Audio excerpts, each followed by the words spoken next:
That was very fluky, of course, as everything is. I had a phone call from a man named Jay Kriegel, who was working for Larry Tisch. Larry Tisch had just essentially bought CBS a year earlier. And like the Coca-Cola situation, you talk about a fish out of water. I mean, Coca-Cola didn't belong in the movie business. Larry Tisch didn't belong in the television business. And I think he sort of knew it. He was never really happy with it. But Jay was working for Larry Tisch, and they needed somebody, they felt, to come in. CBS was going through a really bad slump. And they had fired the person who had been president of entertainment before. They had given the job to somebody else. They weren't terribly happy with the new person. They had given him about 9 months, and they still felt that it wasn't working well, and that the creative community was not really happy with this person. And they wanted to reach into the creative community and try to bring somebody in who had good relationships with producers and writers and whatever. And I got this call from Jay Kriegel, who said that a few people had mentioned my name to him. I had just left Columbia in January of that year, the end of '87, the beginning of '88. He met with me. He had me meet with some other people at CBS.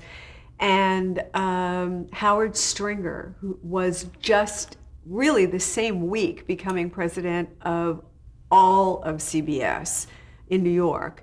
And he had us meet each other, and they hired me to run primetime programming at CBS to give kind of a boost to the person who was president of the entertainment division. In retrospect, it was a no-win situation, because I don't think you can force a shotgun wedding between executives. I think it was a very, very difficult situation for both of us. It was a difficult situation for this guy who knew that, I was being brought in because they weren't that happy with him. And it was a difficult situation for me because I didn't feel that I had quite the autonomy to do what I wanted, because he was essentially my boss. Even though they wanted me to do stuff, he was still my boss. So it was a very complicated political situation. And I think we made the best of it that we possibly could, but it was never a perfect fit. I was in charge of all series development, all TV movies, casting, the usual stuff that went into primetime programs.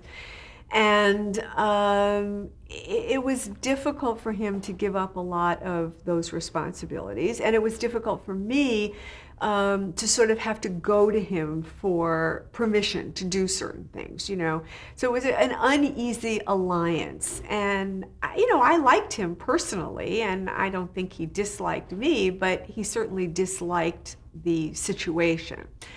So it was hard. It was very hard. And ultimately he did get fired, and they brought in, I didn't get the job.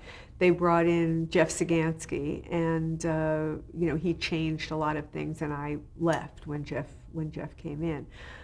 So it was a very difficult time. Having said that, it was a great job. And there were things about it. I mean, being in charge of primetime programming at a network is one of the rarest jobs in the industry. There's only a handful of people who get to do that. And there was no WB, there was no UPN, there were the three networks, and Fox was kind of a startup, and so the ability to put things on the air and to work with people that you wanted to work with and be one of that incredibly small number of people that got to do that was an amazing experience and a responsibility, but also an incredible experience. And again, I was the first woman to do that. Marcy Carsey, up until that time, had been sort of the highest ranking network executive female.